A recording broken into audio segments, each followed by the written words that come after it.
বর্তমানে কথাটা এভাবে আসে যে অনার্স করার পাশাপাশি আমি চাকরি করতে চাই অথবা চাকরির পাশাপাশি আমি অনার্স করতে চাই। তাহলে ভাই আমি কিভাবে কোন কোন সাবজেক্টগুলো নিয়ে মুভ করতে পারি? চাকরির প্রসঙ্গটা এই কারণেই আসে যে যখন আমরা উচ্চ মাধ্যমিক কমপ্লিট করি তখন ফ্যামিলি থেকে একটা প্রেশার আসে।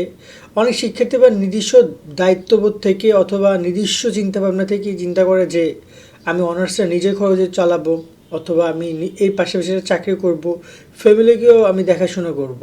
আমি অনেক শিক্ষার্থীর সাথে আমাদের কোর্সে যারা যুক্ত হয়েছিল অনেকের সাথে আমরা কথা বলেছি, অনেকের এই একটা মেইন প্রবলেম যে ভাইয়া আমার চাকরিটা আলটিমেটলি করতেই হবে, এখন আমি কী সাবজেক্ট চয়েস দিতে পারি বা কীভাবে আমাদের মূলত এই জার্নিটা শুরু করতে পারি আমরা। তো আমি আমার এক্সপিরিয়েন্স থেকে তোমাদের সাথে কথা বলবো। অবশ্যই আমি পড়াশোনা অবস্থায় চাকরি বাকরি করেছি, টিউশনি করিয়েছি, কিন্তু টিউশনের চাকরি এক না, দুইটা আলাদা আলাদা দিক। চলো ডিসকাশন করে, যারা এখন আমাদের channel subscribe, Facebook page follow দাও না দিয়ে রাখো এবং তোমাদের বন্ধু বান্ধবের কাছে ভিডিও শেয়ার করে দাও যারা এখানে সেম প্রবলেমের মধ্যে আছে। আর তোমরা যারা অনার্স ভর্তি পরীক্ষার কোর্সে ভর্তি হতে চাও বিস্তারিত দেখে নাও। জাতীয় বিশ্ববিদ্যালয়ে ভর্তিজ শিক্ষার্থীরা, তোমাদের জন্য আমরা চালু করেছি টার্গেট জাতীয় বিশ্ববিদ্যালয় কোর্স। অনার্স ভর্তি পরীক্ষায় তুমি ভালো ফল করতে চাইলে আমাদের কোর্সের বিকল্প নাই, যেখানে তুমি 230 টাকায় পাচ্ছ 8000 প্লাস এমসিকিউ এর শিট, সকল বিষয়ে গুরুত্বপূর্ণ সাজেশন, বিগত 5 বছরের প্রশ্ন, অনলাইন পরীক্ষার ব্যবস্থা, ভালো কলেজ পাওয়ার গাইডলাইন, পরীক্ষার সকল আপডেট। এই এক কোর্সে তুমি সবকিছু পেয়ে যাবে, আলাদা কোনো বই কোনো কিছু কিনতে হবে না। অলরেডি আমাদের কোর্সে যুক্ত হয়েছে কয়েক হাজার শিক্ষার্থী, তুমিও আজকেই যুক্ত হয়ে যাও আমাদের এই কোর্সে এবং শুরু করে দাও ভালো পরীক্ষা দেওয়ার প্রস্তুতি। কোর্সে যুক্ত হতে এই নাম্বারে বিকাশ বা নগদ থেকে 230 টাকা সেন্ড মানি করে আমাদেরকে হোয়াটসঅ্যাপে মেসেজ করে আমরা কোর্স লিঙ্ক তোমাকে দিয়ে দিচ্ছি। বিস্তারিত কমেন্ট এবং ডিসক্রিপশনে দিয়ে দেওয়া হলো। আশা করি তুমি বিস্তারিত দেখেছো। চাইলে কোর্সে যুক্ত হতে পারো। যুক্ত হলে পিডিএফ শিট পাবা, অনলাইন এক্সাম পাবা, ভর্তি পরীক্ষা পর্যন্ত সকল গাইডলাইন, যে কোনো বিষয়ে আমাদের সাথে ডিসকাশন, সব কিছু মাত্র 230 টাকায়। সো যুক্ত হয়ে যাও। দেন আমরা ডিসকাশন করছিলাম যে তোমরা অনার্স করার পাশাপাশি চাকরি করবে নাকি চাকরির পাশাপাশি অনার্স, দুইটার কিন্তু মিনিং আলাদা। এক জায়গায় তুমি পড়াশোনাকে ফোকাস দিচ্ছ, অন্য জায়গায় তুমি চাকরিকে ফোকাস দিচ্ছ। এখন আলটিমেটলি দেখো, শিক্ষকদের কথা একটাই যে দুইটা একসাথে খুব বেশি হয় না। অনেকেই যারা চাকরির ধান্দা থাকে তারা অনার্স তেমন পারবে না, আবার যারা অনার্স করতে চাও তারা আবার দেখা যায় যে চাকরি বাকরি করতে পারবে না। তার একমাত্র কারণ হচ্ছে জাতীয় বিশ্ববিদ্যালয়ের নিয়মকানুন।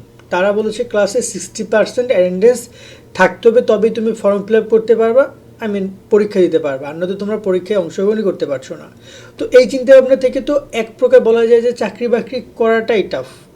আবার অন্য একটা জায়গা রয়েছে, সেটা হচ্ছে পড়াশোনার নির্দিষ্ট চাপ। তুমি যে সাবজেক্ট নিয়ে পড়ছো সেখানে যদি ম্যাথমেটিক্যাল সেক্টরগুলো থেকে থাকে, যেগুলোতে তোমাকে এক্সট্রা ক্লাসেস অর্থাৎ প্রাইভেটের দরকার হয়, নিয়মিত ক্লাস করার দরকার হয়, তখন তো অবশ্যই তোমার চাকরি বাকরি হচ্ছে না।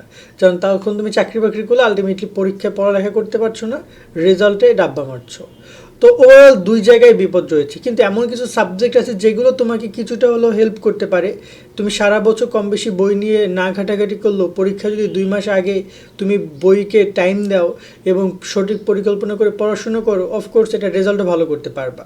এই সাবজেক্টগুলো কী কী, চলো আমরা একটু ডিসকাশন করি এবং তোমাদেরকে বলি এই প্রসেসটা কেমন কী হইতে পারে। প্রথমত সাবজেক্টের জায়গা থেকে আমি যদি বলতে চাই, এই সবগুলো সাবজেক্টই মূলত মানবিকের, সেটা হচ্ছে ব্যাচেলর অফ সোশ্যাল সায়েন্স এবং ব্যাচেলর অফ আর্টসের মধ্যেই পড়বে, ঠিক আছে? কারণ কমার্স এবং সায়েন্সের যে সাবজেক্টগুলো আছে সবগুলোতেই তোমাকে সুন্দরভাবে সময় দিতে হবে। তবে আবারও বলছি, তুমি যদি পড়াশোনায় প্রপারলি টাইম দিয়ে 4 বছর তুমি একটা ভালো ডিগ্রি অর্জন করে ভালো রেজাল্ট করে তুমি বের হইতে পারো, অবশ্যই তোমার ভবিষ্যৎ অন্যদিকে যাবে। তবে অনেকে দেখা যায় যে পারিবারিক অসচ্ছলতার কারণে অথবা বিভিন্ন কারণেই তাকে চাকরিটাও করতে হচ্ছে, সেই জন্য তাদের জন্য এই কথাগুলো বলা। সেক্ষেত্রে মানবিকের যে সাবজেক্টগুলো রয়েছে, অর্থনীতি বাদে, বাংলা ইংরেজি বাদে, বাংলা ইংরেজি অর্থনীতি, এই 3-4টা সাবজেক্ট বাদে বাকি যতগুলো সাবজেক্ট আছে সবগুলো সাবজেক্টই তোমরা চাইলে চাকরি করার পাশাপাশি এইগুলো পড়তে পারো তোমরা, বা এগুলোর পাশাপাশি চাকরি করতে পারো অনার্স করার পাশাপাশি। সেই সাবজেক্টগুলো আরেকবার আমি তোমাদেরকে বলে দিই, যেমন রয়েছে তোমার ভূগোল ও পরিবেশ রয়েছে, ইসলামী ইতিহাস রয়েছে, সমাজকর্ম রয়েছে, সমাজবিজ্ঞান রয়েছে, ইসলাম শিক্ষা রয়েছে, মনোবিজ্ঞান রয়েছে, তারপর তোমার এখানে রাষ্ট্রবিজ্ঞান রয়েছে, আরও বেশ কয়েকটা সাবজেক্ট থাকতে পারে অথবা এই সাবজেক্টগুলোতে তোমরা চাইলে অনার্স করতে পারো। এখন এখানে একটা জার্নিটা কেমনি কী হবে একটু যদি ছোট্ট করে বলতে চাই, এক্ষেত্রে তোমরা এমন করতে পারো যে তোমরা যে কলেজে যাচ্ছ অবশ্যই ক্লাসে অ্যাটেন্ডেন্সের বিষয়টা জাতীয় বিশ্ববিদ্যালয় ফোকাস রাখছে, বাট কলেজকে যদি কনভিন্স করতে পারো কলেজ রাজি হয়েও যেতে পারে যে তোমার পরিস্থিতি খারাপ, তুমি চাকরি করছো, মাঝে মাঝে ক্লাসও করছো, সেখানে সপ্তাহে 1 দিন 2 দিন ক্লাস করাটা খুব বেশি টাফ হবে না। ম্যানেজ করে যদি তুমি চাকরি এবং পড়াশোনা একসাথে চালাই যেতে পারো, 4 বছর পরে তুমি অনেক মাহির হয়ে যাবা। আমি অনেককে দেখেছি যারা কিনা চাকরি করার পাশাপাশি অনার্স করেছে, হয়তো 4 বছরের জায়গায় অনেকের 5 বছরও লেগেছে, ফেল করেছে 1 বছর বেশিও লেগেছে, কিন্তু সে যখন তার সার্টিফিকেট হাতে পেয়েছে এবং সে যখন একজন মানে অনভিজ্ঞ শুধু পাশ করা একটা স্টুডেন্টের পাশে গিয়ে দাঁড়াচ্ছে দুইজন, কোম্পানি কিন্তু সবসময়ের জন্য তাকেই বেছে নিচ্ছে যে কিনা অলরেডি চাকরি করেছে, কারণ তার এক্সপিরিয়েন্স আছে। এই বিষয়টাও তোমরা প্রায়োরিটি দিতে পারো।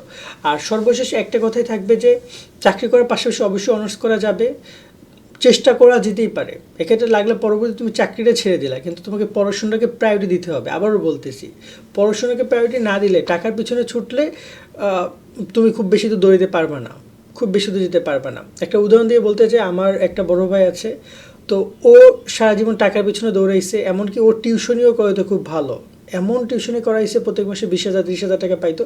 ওর পড়াশোনার প্রতি তেমন কোনো মনোযোগী ছিল না। আলটিমেটলি ও যখন দেখলো যে টিউশনির টাকা জমানো হচ্ছে না, চাকরি যেগুলো করছে সেই টাকাগুলো রাখতে পারছে না, কী দরকার, প্রমোশন দরকার, কী দরকার, সার্টিফিকেট দরকার, বাট ওর তো টাইম শেষ, ও তো সার্টিফিকেট পাবে না এখন, কারণ ওর তো এখন এখন ভর্তি হতে হচ্ছে ওকে উন্মুক্ততে, এখন ভর্তি হতে হচ্ছে ওকে ডিগ্রিতে, কারণ অনার্স করার সময়টা শেষ হয়ে গেছে।